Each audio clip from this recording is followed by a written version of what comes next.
everyone, I'm Clayfect, and today I'm not going to tell you how I made the sculpture, but I am going to tell you a story about the figure I'm making. Today we are making Charlie the jelly bear using this little jar, and I think it's going to be great. I'm so excited, so let's get started.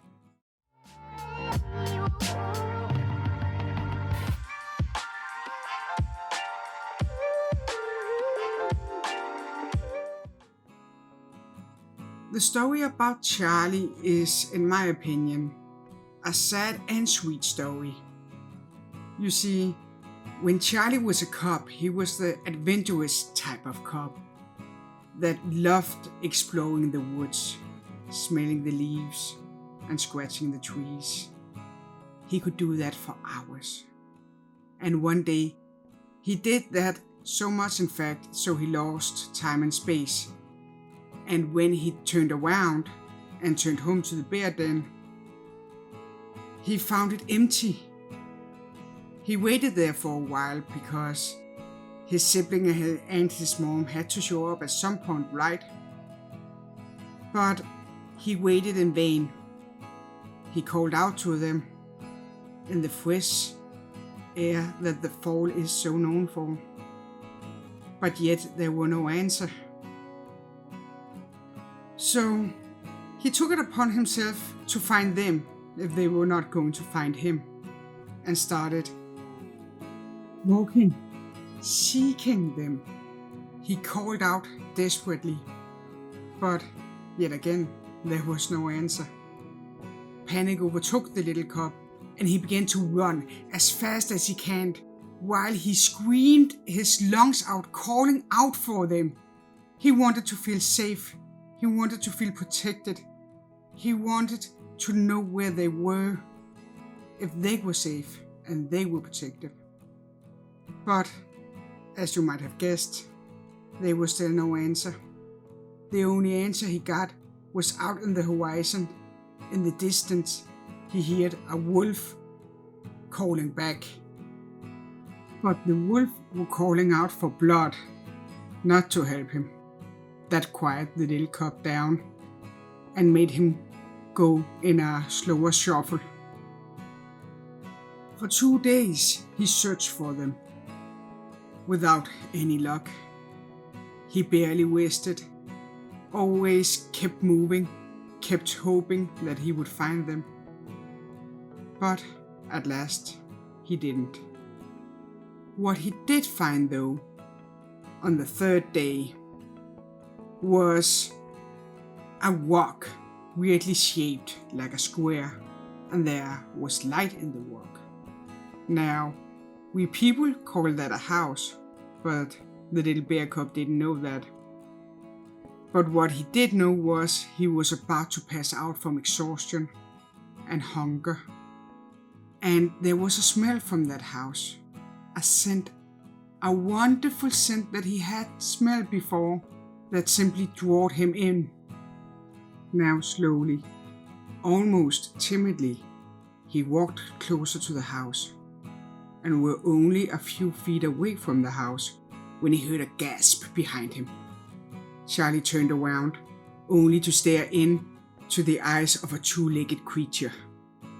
Now, Charlie had never seen a human before, but his mom has described them for him, and he knew that they were not nice creatures, so he was scared out of his mind. But looking at the frail creature, it sort of looked like it was also scared.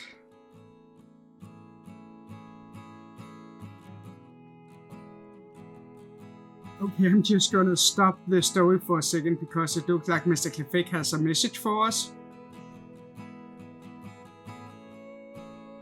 Yeah, I'm pretty sure it's also his fault with the second one, but I can't prove it, so yeah. Well, now he's just exaggerating. That's not how bad it was, though pretty bad. Anyway, let's get back to the story, shall we? Now bigger and more experienced predators would have recognized the old lady as an easy prey. But for Charlie, he just found her scary and stood frozen, not knowing what to do. The weird creature talked to him, like she was asking something, but Charlie had no idea what it was. So he just kept staying still and hoped for the best. A few minutes went by without nothing happening, and it looked like the creature with the two legs made a decision and went into the weird-shaped rock. When the old lady came out again, she had in both of her hands 2 pieces of fresh bread that smelled wonderful, though not as wonderful as that thick layer of strawberry jam that was on top. Now Charlie hadn't smelled or seen anything like that before, but he hadn't eaten for 3 days, so he didn't think twice. When she offered him one of the pieces, he gulped it down and gave a little sound of joy as the taste of sweet strawberries exploded into his mouth. There came a funny chuckling noise from the two-legged creature before she offered him the second piece, which he also gulped down. And that was how his friendship with the two-legged creature started.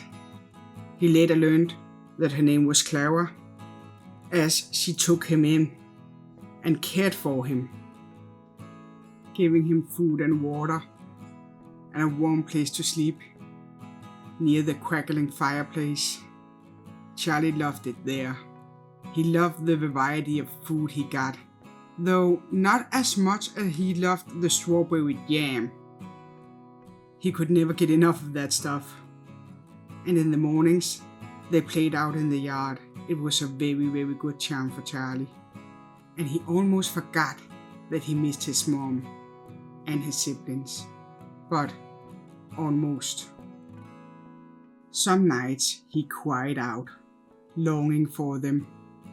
But Clara was always there to comfort him and make him feel safe, even though she was a weird, frail, two-legged creature. He loved her, which only made it more difficult that one morning when he finally heard the roar he had been longing for. He called out, hoping, and finally he got his answer. His mom roared back, but then he looked at Clara. Her face turned pale as they both heard his mom quickly shuffling towards them. Charlie didn't know what she was so scared of, and he didn't know whether he should go with his mom or stay. But a quick shoe motion from Clara clarified it, so to speak, and made him run towards the forest, where he was finally reunited with his mom and his siblings. But Charlie's story doesn't end there. No. Because even though he finally was reunited with his siblings and his mom and grew up like a bear cub should, he never forgot about Clara, but visited her from time to time. And every time he came, she came out with some food containing strawberry jam, as it was his favorite. Even after he was grown up and grown apart from his family, he still visited Clara. He loved spending time with her, getting scratches, and jam, of course. Years went by like that. Charlie loved his life. He made the grounds around Clara's den, as he thought of it, as his territory, and protected it. Always kept a watchful eye when he didn't visit, just to be sure. But one cold winter morning, when he came for his jam and called out to her, there was no answer. He sat on her lawn, waiting for a while, but still no answer. He went up to the house and scratched the door in hope of getting her attention. But still, there was no life in the house, and the door had seen better days after that. So Charlie left, and he didn't come back. So he began to live like any other bear. Now remember, nature can be hard and cruel, and that reflected on his personality, without Clara to soften him up. So soon he had almost forgotten what it was like to feel the comfort or love from a friend. He didn't care what he ate or how he acted, as long as his belly was full. But that all changed at the start of a winter, right before hibernation. The year had been tough. There were not much food to find for him, and so he was very thin and hungry. In desperation, he searched past his territory and found a place full of those weird squared rocks that we human recognize as houses. He was so hungry. His stomach twisted and roared, so he didn't think much before he ran into the village, desperate to find something to eat. When he got into the village, two things confused him. One, why were there so many two-legged creatures there? It seemed absurd to have so many in one place. And two, why were they screaming all of a sudden? He was just there to find some food, any kind of food. He puzzled that for a bit, until he saw a small two-legged creature running away from him.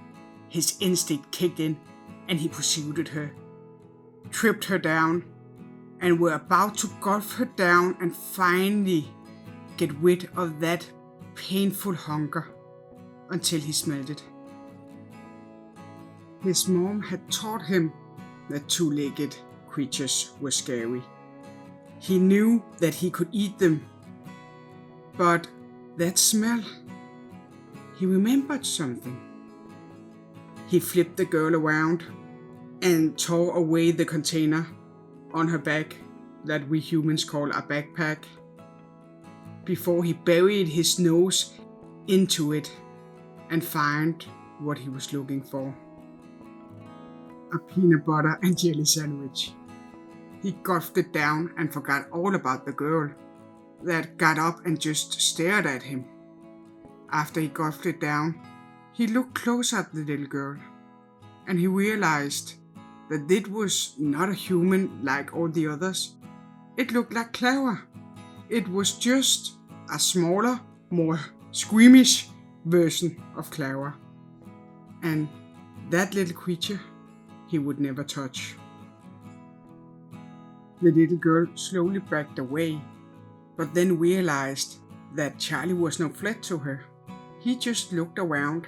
All the other peoples that had been screaming and running also stopped, and before long, another one came with some food to him. And that is how Charlie became the village protector and known as the Jam Bear. And that, guys, is it for this story and it for this video. I hope you like Charlie. I surely do. And thank you so much for watching and listening to Charlie's story. I hope to see you again soon. Until then, stay safe and take care of each other. Bye!